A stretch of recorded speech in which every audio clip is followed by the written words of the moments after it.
Laurence, comme attendu, il a commencé cette conférence de presse il y a tout juste quelques minutes en vantant une élection et des résultats pour lui tout à fait exceptionnels malgré un contexte très hostile, des attaques permanentes, basses de ses adversaires démocrates qui ont tout mobilisé contre lui, y compris des ressources financières considérables, des médias qui, selon le président américain, ont établi un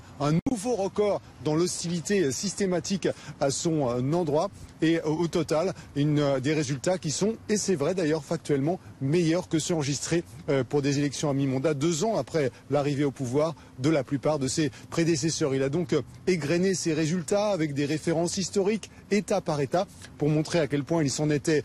bien sorti. Et puis il va falloir maintenant répondre aux questions des journalistes et répondre précisément